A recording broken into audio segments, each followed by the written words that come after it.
사회부 김지영 기자와 대장동 의혹에 대해 좀 더 자세히 뉴스 추적해 보도록 하겠습니다.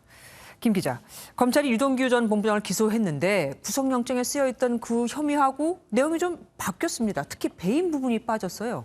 네, 영장에 담긴 유 전 본부장의 혐의는 뇌물수수, 배임이었습니다. 네. 그런데 그중에 배임이 완전히 빠졌습니다. 검찰 안팎에서 구속영장만도 못한 공소장이라는 표현이 나오는 이유입니다. 법조계에선 김만배 화천대유 대주주 구속영장 기각과 체포한 남욱 변호사의 영장 청구 없는 석방 등에서 이미 예견된 일이었다고 보고 있습니다. 배임 혐의를 입증할 증거를 확보하지 못한 것이란 관측이 나옵니다. 네. 유 전 본부장 측은 김만배 씨 동업자들 사이에서 녹음 당하는 줄도 모르고 이야기하다가 키맨으로 몰렸다며 혐의를 부인했습니다. 검찰이 보강 수사를 통해 기소하겠다는 취지의 입장이어서 추가 기소 후 재판을 병합할 것으로 보입니다. 배임뿐만이 아닙니다. 뇌물을 수수했다는 그 의혹, 그 네. 금액도 많이 줄었어요. 네, 이 역시 물증 확보에 실패했다는 분석이 많습니다. 공소장에 담긴 뇌물 액수가 기존 8억 원에서 3억 원대로 절반 이상 줄었는데 이마저도 남 변호사와 정 회계사의 자백에 따른 것으로 알려집니다. 네. 법조계 관계자는 대장동 4인방 진술과 녹취록만 의존한 결과라며 부실 수사 지적을 피하기 어렵다고 말했습니다. 그리고 사업의 각종 편의를 봐주는 대가로 700억 원을 받기로 했다는 그 의혹에 대해서는 사실 사실이다 아니다 말이 많았었습니다. 유동규 본부장은 농담처럼 한 말이라고 하기도 했고요. 네. 그런데 이 내용은 또 거기 들어갔습니다. 왜냐하면 그 정 회계사의 녹취록에 뇌물을 약속했다는 구체적인 논의 내용이 담긴 것으로 전해지면서 이 점이 바로 영향을 미친 것으로 네. 보입니다. 녹취록에는 유 전 본부장 실소유 회사인 유원홀딩스 비상장 주식 고가 매입, 자금 투자, 또 단순 증여 등 유 전 본부장에게 화천대유 배당 특혜의 대가를 전달할 여러 방안이 담긴 것으로 전해집니다. 법조계에선 뇌물을 약속한 혐의는 추가 물증 없이 뇌물을 주고받는 당사자가 포함된 대화만으로 혐의 입증이 가능하다고 보고 있습니다. 그러면은 이렇게 뇌물 혐의만 들어가면은 그러면 윗선 수사는 어떻게 되는 겁니까?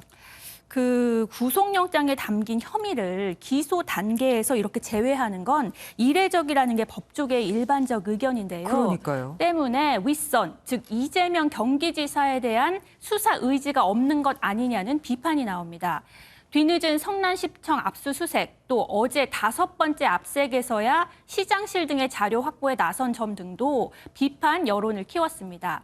법조계 한 관계자는 예고한 것이나 다름없는 시장실 압색에서 증거를 확보할 수 있을지 회의적이라며 유 전 본부장의 배임 혐의조차 입증하지 못한 상황에서 이 지사까지 수사가 진행될 수 있겠느냐고 반문했습니다. 네. 그리고 수사팀 내부에서 네. 수사 방식을 놓고 갈등이 있다는 얘기도 흘러나오던데 그게 뭡니까?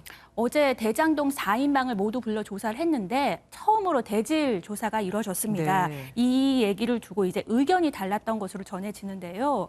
지휘부의 대질 지시에 물증 없이 진술이 엇갈리는 주요 피의자를 대질할 필요가 없다는 의견이 나온 겁니다. 일단 검찰은 정상적인 내부 의사결정 과정이라고 설명했습니다. 그간 4인방이 수차례 소환되는 상황에서 대질 필요성이 나왔지만 사실 법조계에선 수사에 혼선이 우려된다는 의견이 더 많았습니다. 검찰 출신 한 변호사는 혐의 사실이 겹치는 공범 간 대질은 일반적이지 않다며 물증 없이 책임을 떠넘기는 상황에선 오히려 말을 맞추는 기회를 제공하는 것이라고 지적했습니다.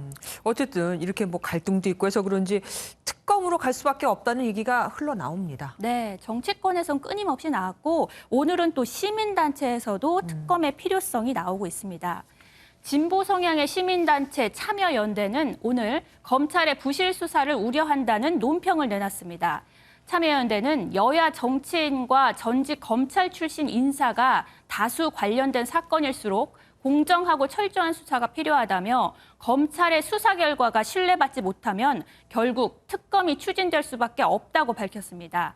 대장동 4인방의 배임 혐의는 물론 윗선 수사가 필요하다는 지적입니다. 그리고 현 성남시장이죠. 은수미 성남시장이 대장동 사고 관련해서 관련 민간 업체의 부당 이득을 환수하겠다 이렇게 얘기를 했습니다. 네. 그러면은 은 시장이 오히려 대장동 사업의 배임을 인정한 거라고 우리가 해석할 수 있지 않습니까? 네, 그런 해석이 충분히 가능합니다. 오늘 SNS에서 밝힌 내용인데요.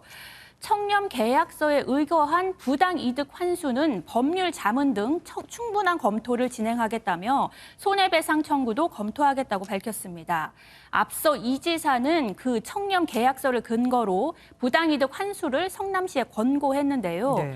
법조계 관계자는 성남시, 나아가 이 지사가 대장동 의혹과 관계가 없다는 뜻을 재차 강조한 것으로 해석된다며 은 시장의 발언으로 배임을 빼고 기소한 검찰은 부실 수사 지적이 더 피하기 어렵게 됐다고 말했습니다. 예, 후폭풍이 없는 믿을 수 있는 수사가 필요하겠죠.